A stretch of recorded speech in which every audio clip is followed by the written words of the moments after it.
Hello student, कैसे हैं आप सब। एक बार पुनः आप सभी का आपके अपने चैनल सी कोचिंग क्लासेस पर स्वागत है। क्लास 12 केमिस्ट्री एनसीईआरटी में एल्कोहल के रासायनिक गुण पढ़ा रहा हूँ। पार्ट 1 पार्ट 2 अपलोड कर दिया हूँ, ये पार्ट 3 है। अब पार्ट 1 पार्ट 2 जरूर देख लेना, वेरी इंपॉर्टेंट रिएक्शन होते हैं, कैसे क्वेश्चन आते हैं सब कुछ बताया जाता है। जैसे आज के इस वीडियो में मैं पहला क्वेश्चन कराने वाला हूँ विहाइड्रोजनीकरण। एल्कोहल का विहाइड्रोजनीकरण समझाने की है बात। ऐसा क्वेश्चन ऐसा आता है स्टूडेंट की प्राथमिक, द्वितीयक और तृतीयक एल्कोहल की विभेद की विहाइड्रोजनीकरण विधि को समझाइए। विहाइड्रोजनीकरण मतलब उसमें से हाइड्रोजन को अलग करना है। प्राथमिक एल्कोहल की बात करें, द्वितीयक एल्कोहल की बात करें, तृतीयक एल्कोहल की बात करें, तीनों प्रकार के एल्कोहल में से हम हाइड्रोजन को बाहर निकालेंगे तो वो कहलाएगा विहाइड्रोजनीकरण। समझ रहे हैं बात को। तो आज की इस अपक्रिया में मेन टॉपिक है विहाइड्रोजनीकरण, इसके बाद अन्य अपक्रिया। तो चलिए शुरू करते हैं। तो देखिए स्टूडेंट, एल्कोहल का विहाइड्रोजनीकरण करेंगे। विहाइड्रोजनीकरण मतलब देखिए, हाइड्रोजनीकरण में होता है हाइड्रोजन का जुड़ना, और विहाइड्रोजनीकरण मतलब होता है हाइड्रोजन का निकलना। तो जब हम कॉपर के साथ 300 डिग्री सेल्सियस ताप पर गर्म करते हैं एल्कोहल को, किसके साथ, कॉपर के साथ 300 डिग्री सेल्सियस ताप पर गर्म करते हैं, तब जो प्राथमिक एल्कोहल है वो एल्डिहाइड देता है, द्वितीयक एल्कोहल जो है कीटोन देता है, और जो तृतीयक एल्कोहल होता है स्टूडेंट उसका निर्जलीकरण होता है और वो एल्कीन बनाता है। क्या होता है, उसका निर्जलीकरण होता है, उसमें हाइड्रोजन नहीं निकलता। तो दो भाग में हाइड्रोजन निकलते हैं, किसमें किसमें, प्राथमिक और द्वितीयक एल्कोहल में हाइड्रोजन निकलता है, जबकि वहीं पे तृतीयक एल्कोहल की बात करें तो तृतीयक एल्कोहल में विहाइड्रोजनीकरण के स्थान पर निर्जलीकरण होता है और एल्कीन बनता है। ठीक है, चीजें समझ गए। मैंने क्या कहा, प्राथमिक जो एल्कोहल है वो एल्डिहाइड बनाता है, जो द्वितीयक एल्कोहल है स्टूडेंट वो कीटोन बनाता है, और जो तृतीयक एल्कोहल है वो एल्कीन बनाता है, उसमें निर्जलीकरण की क्रिया होती है। ठीक है ना, इतना क्लियर है। चलिए इसको अब समीकरण के माध्यम से समझते हैं। तो पहले समीकरण देते हैं किसका, प्राथमिक एल्कोहल। तो प्राथमिक एल्कोहल कोई भी लो, जैसे यहाँ पे मैं लेता हूँ CH3 CH2OH, ये प्राथमिक एल्कोहल है। ठीक है, इसकी क्रिया कॉपर होना चाहिए और 300 डिग्री सेल्सियस तापमान होना चाहिए। तो ये जो है स्टूडेंट ध्यान दीजिएगा, यहाँ से H2 बाहर निकल जाए तो CH3 CHO आपका बन गया और ये H2 के रूप में बाहर हो गया, हाइड्रोजन बाहर हो गया। ये गैस है स्टूडेंट, इसलिए इसको एरो के चिन्ह से दर्शाया जाता है। तो जो प्राथमिक एल्कोहल है कॉपर की उपस्थिति में 300 डिग्री सेल्सियस ताप पर क्या बना लिया, एल्डिहाइड बना लिया और हाइड्रोजन गैस बाहर हो गया। ये तो प्राथमिक की बात हो गई। अब द्वितीयक की बात हो गई। द्वितीयक में क्या होता है प्यारे भाई, दो एल्किल समूह, जैसे यहाँ पे CH3 है और CH3, इसके साथ CHOH, ये द्वितीयक एल्कोहल है। उत्प्रेरक कॉपर, तापमान कितना डिग्री सेल्सियस, 300 डिग्री सेल्सियस ताप पर गर्म करें। तो देखिए यहाँ पर CH3 रहने दो, यहाँ पे CH3 रहने दो, यहाँ पे कार्बन है H और H H2 के रूप में बाहर हो गया, तो बचा ऑक्सीजन। ये H2 है जो कि गैस है, इसलिए बाहर हो गया। तो प्राथमिक जो एल्कोहल था वो 300 डिग्री सेल्सियस ताप पर कॉपर की उपस्थिति पे एल्डिहाइड बनाया और हाइड्रोजन गैस मुक्त किया, मतलब विहाइड्रोजनीकरण हो गई यहाँ पे। ठीक है, और स्टूडेंट यहाँ पर जो आपका ये जो द्वितीयक एल्कोहल है वो स्टूडेंट कॉपर की उपस्थिति में 300 डिग्री सेल्सियस ताप पर विहाइड्रोजनीकरण के फलस्वरूप हाइड्रोजन गैस है ना निकाल दिया, साथ में कीटोन बना दिया। ठीक, अब यदि तृतीयक एल्कोहल की बात करें, तृतीयक एल्कोहल टर्सरी एल्कोहल, तो तृतीयक एल्कोहल में देखिएगा 3 एल्कोहल CH3, 3 एल्किल मूलक CH3 और CH3, ये आपका तृतीयक एल्कोहल है। ठीक, कितना डिग्री सेल्सियस ताप पर, कॉपर है और 300 डिग्री सेल्सियस ताप पर हो रही है अपक्रिया। तो देखिएगा क्या बनाता है, ये CH3 है तो CH3 रहने दी, और आपके पास 3 CH3 है ना, तो एक CH3 यहाँ पे जोड़ दें और एक CH3 यहाँ पे जोड़ दें, और एक एल्कीन बनाता है, मतलब CH2 करके डबल बॉन्ड। क्यों, क्योंकि यहाँ से एक H निकलेगा, OH से क्रिया करके H2 के रूप में बाहर हो गया, और ये निर्जलीकरण क्रिया देता है। क्या करता है, निर्जलीकरण हो रहा है इसमें। निर्जलीकरण मतलब जल निकल रहा है स्टूडेंट, ध्यान रखिएगा, निर्जलीकरण मतलब जल निकल रहा है। ओके, तो ये हो गया आपका प्राथमिक एल्कोहल, फिर द्वितीयक, फिर तृतीयक। तो प्राथमिक एल्कोहल में एल्डिहाइड बना, द्वितीयक एल्कोहल में कीटोन बना और तृतीयक एल्कोहल में आपका क्या बन चुका है, एल्कीन बन चुका है। तो यहाँ पर आप लिख सकते हैं कि जो तृतीयक एल्कोहल होता है विहाइड्रोजनीकरण के स्थान पर निर्जलीकरण होता है, इसमें निर्जलीकरण देता है जिसमें से स्टूडेंट एल्कीन बनता है। तो इतना कुछ तो लिख भी सकते हैं, जितना मैं बोल रहा हूं आप लोग लिख भी सकते हैं, तो कुछ बहुत जो मैं बोलता हूं उसको लिख लिया करो। ओके स्टूडेंट, तो समझ में आ गया होगा एल्कोहल का विहाइड्रोजनीकरण। अगला आप क्रिया देखिए, अमोनिया के साथ क्रिया, NH3 के साथ क्रिया। क्वेश्चन कैसे पूछा जाएगा, एल्कोहल की क्रिया अमोनिया से कराओ। ठीक है, तो चलिए कराते हैं। तो जब अमोनिया के साथ कराते हैं तो पहले एल्कोहल को अमोनिया के साथ मिला देते हैं, यानी दोनों का वाष्प बना देते हैं। क्योंकि स्टूडेंट ध्यान रखिएगा, अमोनिया और जब एल्कोहल मिलता है ना, और इसको जब गर्म करेंगे तो एक प्रकार का वाष्प बन जाएगा। ठीक है, तो इसके वाष्प के मिश्रण को 360 डिग्री सेल्सियस पर एल्यूमिना पर प्रवाहित कर दें तो भिन्न भिन्न प्रकार के एमीनो का मिश्रण प्राप्त होता है। ठीक है, एमीन अपन बताएंगे, चिंता करने की जरूरत नहीं है। यहां पर जो जो कहा है उसको ले लेते हैं। तो क्या कहा गया है, एल्कोहल। एल्कोहल आप ले लो, एल्कोहल का फार्मूला पता है, यदि मैं यहाँ पे ले लूँ CH3OH तो ये हो गया मेथिल एल्कोहल। मेथिल एल्कोहल हो गया। इसकी जो क्रिया है ना, अमोनिया के साथ करा रहे हैं, तो अमोनिया के साथ इसको मिलाएंगे NH3 के साथ। इसका मिश्रण है कितना डिग्री सेल्सियस पर, लगभग 360 डिग्री सेल्सियस पर। तो यहां पर आप लिख लो 360 डिग्री सेल्सियस। किस पर प्रभावित करेंगे, एल्यूमिना पर। तो एल्यूमिना होता है Al2O3। क्या होता है, Al2O3। अब क्या बनाएगा, ध्यान दीजिएगा। तो यहां से स्टूडेंट आपका निकलने वाला है, यहां से निकलने वाला है H और O और एक H यहां से, तो H2O बाहर हो जाएगा। ध्यान दीजिएगा, तो यहां से जो है आपका -H2O बाहर निकल रहा है। एक H यहां से, एक H यहां से और ऑक्सीजन मिलाकर H2O। तो यहां पर बचा CH3 और यहां से OH तो H2O के रूप में बाहर हो गया, एक H यहां से भी चला गया, तो ये NH2 बन चुका है। ये आपका प्राथमिक एमीन है, एक NH2 है तो प्राथमिक एमीन। इसी को हम अगले स्टेप में करा दें अब क्रिया पुनः CH3OH से, इसी को अगले स्टेप में करा दें और तापमान कितना रहे, 360 डिग्री सेल्सियस। तो फिर स्टूडेंट एल्यूमिना ही रहेगा Al2O3 और इसमें पुनः H2O के रूप में बाहर निकलेगा और क्या बनेगा, द्वितीयक एमीन बनेगा। वो कैसे, CH3 दो ठो है तो CH3 का होल ट्वाइस कर देंगे और हो जाएगा NH। तो ये हो गया आपका द्वितीयक एमीन। ये था आपका प्राथमिक एमीन और ये है द्वितीयक एमीन। ठीक है स्टूडेंट, यदि इसके जगह हम यहाँ एल्यूमिना न लेकर यदि जिंक क्लोराइड ले लें और अमोनिया के साथ क्रिया करा दें तो डायरेक्ट वो क्या करता है, केवल प्राथमिक एमीन देता है, लेकिन ये द्वितीयक एमीन देता है। यदि हम ZnCl2 के साथ क्रिया करा दें, ZnCl2 उत्प्रेरक के रूप में ले लें, यहाँ पर मैं आपको अब क्रिया दिखा देता हूँ कि यदि स्टूडेंट आपके पास कोई एल्कोहल है C2H5OH, ये आपके पास एथिल एल्कोहल है, इसकी क्रिया अमोनिया से करा दें और उत्प्रेरक के रूप में हम क्या ले लें, ZnCl2 और इसको 250 डिग्री सेल्सियस ताप पर गर्म कर दें, तो देखिएगा जो यहाँ से H है और H है H2O के रूप में बाहर निकलेगा, C2H5NH2 बना लेगा और H2O के रूप में बाहर निकल जाएगा। मतलब जिंक क्लोराइड ZnCl2 की उपस्थिति में अमोनिया का जो यौगिक है, मतलब अमोनिया जो है एल्कोहल से क्रिया करके केवल प्राथमिक एमीन देता है और यह क्रिया 250 डिग्री सेल्सियस ताप पर संपन्न होती है। ठीक है स्टूडेंट, ये समझ में आ गया। पहला जो था वो विहाइड्रोजनीकरण था और जो दूसरा अब क्रिया है अमोनिया के साथ क्रिया, तो अमोनिया के साथ क्रिया भी सिंपल तरीके से आपको समझ में आ गया होगा।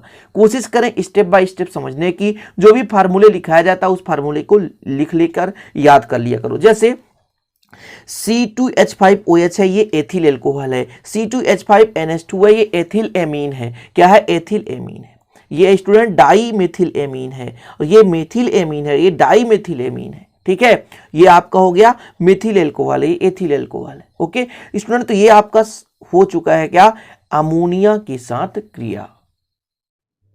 अगला रासायनिक अपक्रिया यहां पर समझना है आपको, खनिज अम्लों के साथ क्रिया। खनिज अम्ल क्या क्या कहलाते हैं, HNO3 H2SO4 मुख्य रूप से, नाइट्रिक अम्ल और ये आपका क्या है, सल्फ्यूरिक अम्ल। ये मुख्य रूप से खनिज अम्ल है। तो जब खनिज अम्ल जैसे नाइट्रिक अम्ल और शांत H2SO4 से क्रिया कराते हैं तो स्टूडेंट क्रमशः ये क्या बनाता है, नाइट्रेट एवं हाइड्रोजन सल्फेट या सल्फेट बनाते हैं। ठीक है, यहाँ पर आप अपनी भाषा में लिखें जैसे मैं बता रहा हूँ। देखिए, जब एल्कोहल की क्रिया खनिज अम्लों HNO3 यानी नाइट्रिक अम्ल और H2SO4 के साथ क्रिया कराई जाती है तो स्टूडेंट क्या बनाता है, तो आपको लिखना है नाइट्रेट या हाइड्रोजन सल्फेट या सल्फेट बनाता है। नाइट्रेट एवं हाइड्रोजन सल्फेट या सल्फेट बनाता है। अब बहुत ही सिंपल है, बहुत ही सिंपल है, बस आप आराम से समझने की कोशिश करें। जैसे R है OH है, किससे करा दूं, नाइट्रिक अम्ल से क्रिया करा दूं। नाइट्रिक अम्ल का होता है सूत्र HNO3। ठीक है स्टूडेंट, ध्यान दीजिएगा, ये आपका हो गया R है ना, यहां पर आपका क्या है NO3 जोड़ दो, और जो H है ये OH से क्रिया करके H2 के रूप में बाहर हो गया। ठीक, इसको सिंपल तरीके से कब समझोगे, जब इसका एग्जाम्पल के तौर पर, ये तो रूपरेखा है, इसके जगह मैं जोड़ दूं C2H5OH, इसकी क्रिया करा दूं HNO3 से, नाइट्रिक अम्ल से, तो ये बनाएगा C2H5NO3 प्लस H2O के रूप में बाहर हो जाएगा। इसका नाम तो लिखना पड़ेगा, नाम ही मेन होता है स्टूडेंट, क्योंकि हिंदी में कभी कभी आ जाता है कि 2 कार्बन एथिल अल्कोहल IUPAC नामकरण में एथेनॉल, ये क्या है, एथिल नाइट्रेट। इसी तरह से आप मेथिल नाइट्रेट कर सकते हो, CH3 जोड़ सकते हो, C3H7 जोड़ सकते हो, C4H आपका कितना हो जाएगा 7 जोड़ सकते हो, इस तरह से और आप जोड़ सकते हो, C4H9 होता है। ठीक है, तो मेथिल, प्रोपिल, ब्यूटिल, पेंटिल और जोड़ सकते हो। एक एग्जाम्पल के तौर पर यहाँ पे समझ लिए।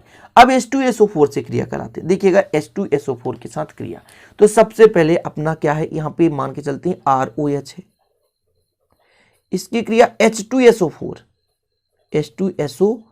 से कराते हैं। तो ध्यान देने की बात है, यहाँ पे थोड़ा सा मैनेज करिएगा स्टूडेंट। यहाँ पे R है ना, R है, यहाँ पर O है, O रहने दो। बाइसल्फेट मतलब आपके पास यहां से एक H निकल जाएगा, एक H यहां से निकलेगा और एक H यहां से, एक ऑक्सीजन यहां से H2O बनाएगा। यहाँ पे एक H है, एक H यहां से निकलेगा, एक ऑक्सीजन यहां से लेगा, तो यहां पर बचेगा SO3H और साथ में H2O के रूप में बाहर निकल गया। ठीक है स्टूडेंट, इतना समझ गए। या ऐसा भी इसको लिख सकते थे, R ये तो O है जुड़ेगा और HSO4। ठीक है, इसको ऐसा भी हम लिख सकते थे, तो ये हो जाता एल्किल हाइड्रोजन सल्फेट, ऐसा लिख सकते थे, है ना। जिससे मैं यहां पे रिएक्शन करा दूं तो R की जगह ले लूं C2H5OH और H2SO4, तो जब क्रिया करेगा C2H5 और यहां HSO4 कर देता हूं और साथ में H2O बाहर निकाल देता हूं। अब इसका नाम कहोगे तो नाम क्या हो जाएगा स्टूडेंट, इसका नाम हो जाएगा, एथ है तो एथिल, 2 कार्बन है तो एथिल, H है तो हाइड्रोजन और ये सल्फेट है तो सल्फेट, एथिल हाइड्रोजन सल्फेट, और ये हो गया क्या, एथिल अल्कोहल, एथिल अल्कोहल। ठीक है, तो ये हो गया एथिल अल्कोहल और ये एथिल हाइड्रोजन सल्फेट। तो ये हो गया आपका क्रिया खनिज अम्ल कौन कौन से स्टूडेंट, आपका नाइट्रिक अम्ल और H2SO4 सल्फ्यूरिक अम्ल के साथ क्रिया। निर्जलीकरण अभिक्रिया देखिए, आज का आखिरी रिएक्शन है स्टूडेंट, क्योंकि काफी लंबा हो जाता है, आप लोग थोड़ा सा कम समझे लेकिन अच्छे से समझ लिया करें। अब जैसे 4-5 अपक्रिया मैंने करा दिया, उसे आप लोग यदि अच्छे से तैयार कर लिए ना तो एक दिन में 5 अपक्रिया, बहुत बड़ी चीज है, ध्यान रखिएगा।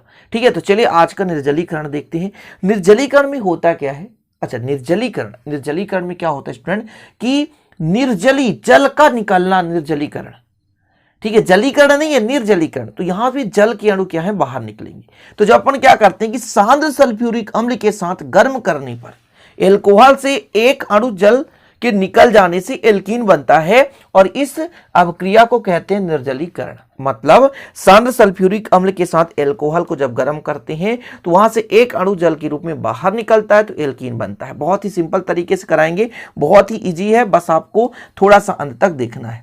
जैसे मैं पहले प्राथमिक एल्कोहल की बात करता हूं, यहां पर ले लेता हूं स्टूडेंट CH3, CH2 और OH। किसके उपस्थिति में? H2SO4 के उपस्थिति में लगभग 170 डिग्री सेल्सियस ताप पर यह क्रिया होता है। तो ध्यान दीजिएगा, यहां से एक H निकाल दो भैया, इस कार्बन से एक H निकाल दो, बचेगा CH2 और CH2 है, डबल बॉन्ड लगा दो तो एल्कीन बन गया। और एक H यहां से निकलकर OH के साथ क्रिया करा के H2O के रूप में बाहर निकाल दो। निर्जलीकरण है, जल तो निकालना पड़ेगा, जल तो निकालना ही पड़ेगा। समझ पा रहे हैं? जल तो निकालना ही पड़ेगा। तो एक H यहां से निकला और OH के साथ H2O बना लिया, तो जो प्राथमिक एल्कोहल है वो एल्कीन के रूप में बदल गया। ठीक, चलिए द्वितीयक एल्कोहल की बात करें। द्वितीयक एल्कोहल में CH3 है, CH3 है, C और H होता है, OH होता है। इसको वही उत्प्रेरक लेंगे 100 डिग्री सेल्सियस ताप पर H2SO4 में, लगभग इसमें 60% अपक्रिया होती है। तो ध्यान दीजिएगा, ये CH3 है, रहने दो, ACH है, रहने दो, यहां से एक H निकालो तो डबल बॉन्ड लगा दोगे और बना लेगा H2O। क्या बना लेगा? H2O, H2O के रूप में बाहर, डबल बॉन्ड लग गया, एल्कीन बन गया, डबल बॉन्ड लग गया, एल्कीन बन गया। इसके बाद तृतीयक एल्कोहल में CH3, CH3 और ये CH3 है और OH, ये तृतीयक एल्कोहल होता है। मतलब 3 एल्किल मूलक हैं प्यारे भाई, और H2SO4 उत्प्रेरक है, इसी के साथ क्रिया कराते हैं। इसमें तापमान थोड़ा सा कम 80 डिग्री सेल्सियस पर संपन्न होता है। एक H यहां से निकाल दो तो CH3 डबल बॉन्ड CH2, यहां पे CH3 जोड़ दो, साथ में H2O के रूप में बाहर हो जाता है। तो प्राथमिक एल्कोहल, द्वितीयक एल्कोहल, तृतीयक एल्कोहल, तीनों में टेम्परेचर अलग अलग होता है, 170 degree Celsius, 100 degree Celsius, 80 degree Celsius. अब इन अभिक्रियाओं को थोड़ा सा आपको याद करना पड़ेगा, है ना। अब आप कहोगे कि सबसे जल्दी निर्जलीकरण कौन सा होगा? आप बताओ। जो सबसे कम तापमान पर हो जाएगा उसका जल्दी निर्जलीकरण हो रहा है। तो यदि निर्जलीकरण का क्रम कोई पूछ दे तो जो टर्सरी है उसका सबसे ज्यादा, फिर कम, फिर प्राथमिक का और कम। सबसे ज्यादा निर्जलीकरण किसका होगा? प्राथमिक, यानी सरलता से, आसानी से। क्यों? क्योंकि जो तृतीयक है वो कम तापमान पर हो रहा है, इसलिए जल्दी हो जाएगा। थोड़ा अधिक तापमान वो थोड़ा और देर से होगा, और सबसे देर से कौन होगा? तो प्राथमिक एल्कोहल। तो प्राथमिक, द्वितीयक, तृतीयक का निर्जलीकरण भी हो गया।